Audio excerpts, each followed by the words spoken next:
আসসালামু আলাইকুম রহমতুল্লাহ। সুপ্রিয় শিক্ষার্থীবৃন্দ, আশা করি তোমরা সবাই ভালো আছো। এই ভিডিওটা তৈরি করছি নবম শ্রেণীর শিক্ষার্থীদের জন্য। 2024 সালে নবম শ্রেণীর গণিত বার্ষিক পরীক্ষার নমুনা প্রশ্নপত্রের সমাধান নিয়ে আজকে আলোচনা করব।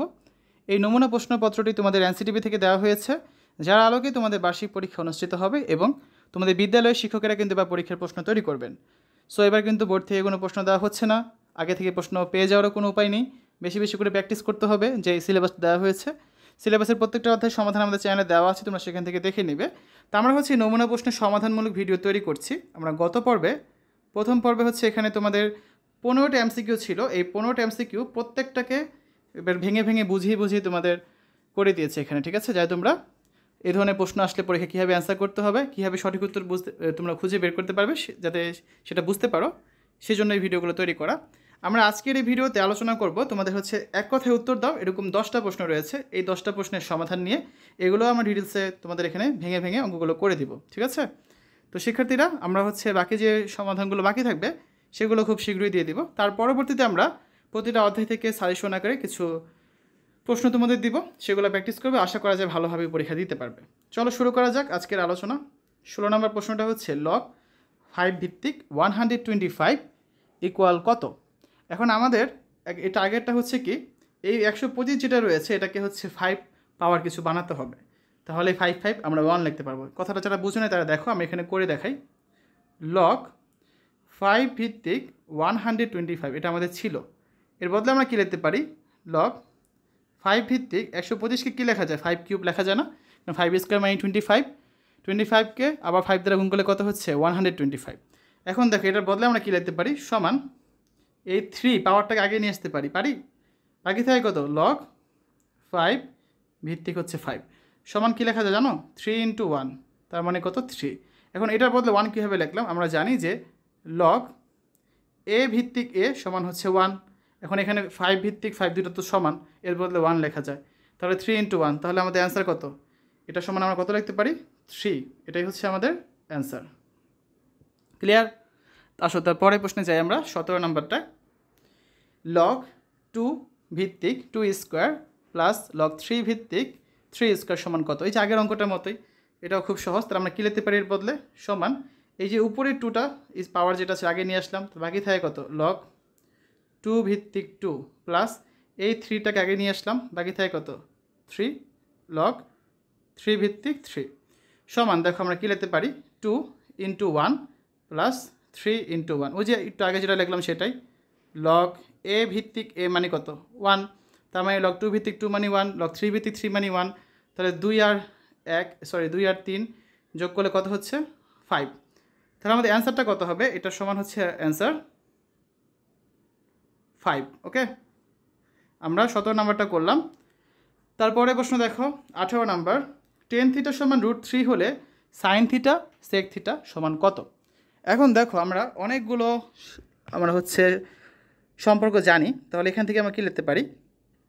sin theta into sec theta এর মান আমাদের বের করতে বলা হয়েছে, ঠিক আছে? আগে লিখলাম যা আছে, এখন হচ্ছে আমরা কাজ করব। দেখো, তাহলে সমান দিয়ে sin থিটা আমরা sin থিটাই রাখলাম। sec থিটার বদলে কি আমরা জানি যে 1/cos থিটা, আমরা কিন্তু জানি এটা, ঠিক আছে? লিখলাম।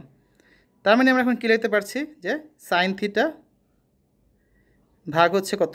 cos theta. এখন sin থিটা ভাগ cos থিটা মানে আবার কী জানি আমরা? tan থিটা, তাই তো? এ দেখো, tan থিটার মান দেওয়াই আছে √3। তার মানে এই sin থিটা sec থিটার মান কত? এটার মান হচ্ছে √3। ক্লিয়ার? তাহলে আমাদের অ্যান্সার কত? এটার অ্যান্সারটা হচ্ছে √3। আমরা 18 নাম্বারটাও কিন্তু করে ফেললাম। এবার আসো তার পরেরটা যাই, 19 নাম্বারে। 19 নাম্বার প্রশ্নটা রয়েছে 310 ডিগ্রি কোণের রেফারেন্স কোণ কত ডিগ্রি হবে? তো প্রথম কাজ, আমাদের 310 ডিগ্রি একটা কোণ আঁকতে হবে, তাই তো? এই দেখো, আমরা হচ্ছে এখানে 4টা কোয়াড্রেন্ট আঁকলাম। এই হচ্ছে আমাদের 90 ডিগ্রি, আরও 90 কত হলো? 180, আরও 90 হলো কত? 270। তারপর এখানে যাবে আরও 40, এটা হচ্ছে আরও 40। তাহলে মোট হলো কত? 310। ক্লিয়ার?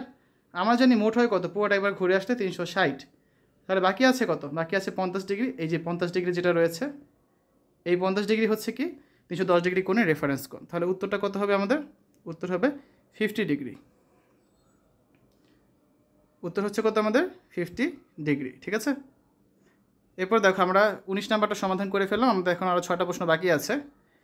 20 নাম্বারটা দেখো 1, -½ 1/4, -1/8 এই অনুক্রমের সাধারণ অনুপাত কত?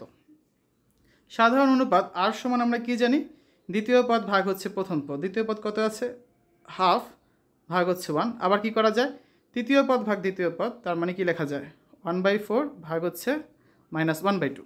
এখন দ্বিতীয় পদ ভাগ প্রথম পদ যদি আমরা করি তাই এখানে -1/2 পেয়ে যাচ্ছি। আবার তৃতীয় পদ ভাগ দ্বিতীয় পদ যদি আমরা করি তাহলে কত পাচ্ছি দেখো 1/4 ইন্টু -2/1, কাটাকাটি করলে কত থাকে -1/2। যাই করো না কেন অ্যান্সার আসবে কত, অ্যান্সার আসবে -1/2। তাহলে সাধারণ অনুপাত কত বের হয়েছে আমাদের -1/2। ঠিক আছে, এই -1/2 যেটা এটাই হচ্ছে আমাদের অ্যান্সার। ক্লিয়ার? তাহলে আমরা 20 নাম্বারটা করে ফেলাম, আর 5টা বাকি আছে। আমাদের অ্যান্সারটা কত, অ্যান্সার হচ্ছে যেটা -1/2। 21 নাম্বার দেখো সাধারণ লগের ভিত্তি হিসাবে কোন সংখ্যাকে ব্যবহার করা হয়?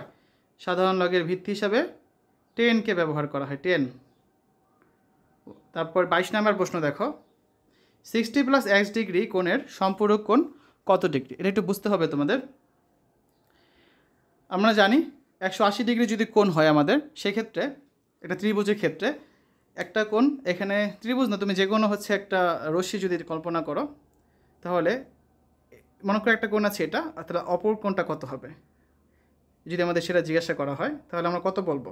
এই কোণটা হচ্ছে 60 + x, তাহলে বুঝতেই পারছো এই কোণটা কত হয়। পুরোটা যদি 180 হয়, 60 + x যদি এখানে চলেই যায়, এটা কত হবে 120 মাইনাস হচ্ছে x। এখন এটা আমরা বুঝবো কীভাবে, খেয়াল করো, তুমি যদি মনে করো এটা 70 ডিগ্রি হয়, ঠিক আছে, তাহলে কত 60 + 10, তাই তো? তাহলে এখানে কত বসবে 120 মাইনাস হচ্ছে 10, তার মানে কত 110। এখানে পেলে 70, এখানে 110 যোগ করলে তো 180 হচ্ছে। তাহলে আমরা এখানে কি বলতে পারি, 60 + x ডিগ্রি এই কোণের সম্পূরক কোণ কত হবে 120 ডিগ্রি মাইনাস x, বা এটাকে আমরা কিন্তু 120 মাইনাস x ডিগ্রি হিসেবেও কিন্তু লিখতে পারি। ঠিক আছে, রেখে ধাক্কি দিয়ে 22 ডিগ্রি, এই 60 + x ডিগ্রির মতো। তাই আমাদের অ্যান্সার কোনটা, অ্যান্সার কিন্তু এটাই 120 বা 120 মাইনাস x ডিগ্রি, এটাই হচ্ছে আমাদের অ্যান্সার। আরও 3টা প্রশ্ন বাকি আছে। 23 নাম্বার প্রশ্নটা হচ্ছে 30 ডিগ্রি কোণকে রেডিয়ানে প্রকাশ করলে কত হবে? আসলে আমরা রেডিয়ানে প্রকাশ করেই দেখি। আমরা জানি 1 ডিগ্রি মানে হচ্ছে কত, π/180 রেডিয়ান। তাহলে 30 ডিগ্রি মানে কত, 30 × π/180 রেডিয়ান। ঠিক আছে, দেখো কাটাকাটি করব, 30 দ্বারা যদি আমরা কাটাকাটি করি, 30 দ্বারা কাটলে 1, 30 দ্বারা কাটলে থাকে 6, তাহলে কত পাচ্ছি আমরা π/6 রেডিয়ান। তাহলে আমাদের অ্যান্সার কত, অ্যান্সার হচ্ছে π/6 রেডিয়ান। ঠিক আছে, এটাই হচ্ছে আমাদের অ্যান্সার। আরও 2টা বাকি আছে। 24 নাম্বারটা দেখি। 24 নাম্বার প্রশ্নটা হচ্ছে 0, 1, 1, 2, 3, 5 এই ধারাটির দশম পদ কত? খেয়াল করো, এটা হচ্ছে কোনো সমান্তর ধারাও না, এটা কোনো গুণোত্তর ধারাও না, এটা হচ্ছে একটা ফিবোনাচি অনুক্রম বা ফিবোনাচি ধারা। তাহলে এটা প্রথম পদ আছে 0, দ্বিতীয় পদ 1, তৃতীয় পদ 1, চতুর্থ পদ 2, পঞ্চম পদ 3, ষষ্ঠ পদ 6, ষষ্ঠ পদ হচ্ছে 5। তাহলে সপ্তম পদ কত হবে ধারাটার? সপ্তম পদ হবে কি, আগে 2টা পদের যোগফল, এই দুটো যোগ করলে কত পাচ্ছি আমরা 3 আর 5 যোগ করলে পাচ্ছি 8। অষ্টম পদ কত হবে, তাহলে এখানে আমরা লিখে ফেলি, তাহলে আমাদের সুবিধা হবে, একটু লিখি 0, 1, 1, 2, 1 আর 2 যোগ করলে 3, 2 আর 3 যোগ করলে পেলাম আমরা কত 5, 3 আর 5 যোগ করলে আমরা পেলাম 8, এই মাত্র যেটা পেলাম। এখন এই 5 আর 8 যোগ করলে আমরা কত পাবো 13। এই 13 হচ্ছে আমাদের অষ্টম পদ।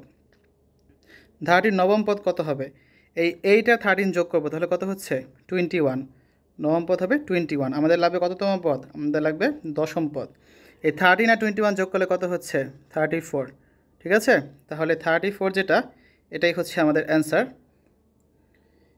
34, ধারাটির দশম পদ। তাহলে আমাদের প্রশ্ন কী বলা হয়েছিল, ধারাটির দশম পদ কত? তাহলে আমরা অ্যান্সার কী লিখতে পারি, ধারাটির দশম পদ হচ্ছে 34।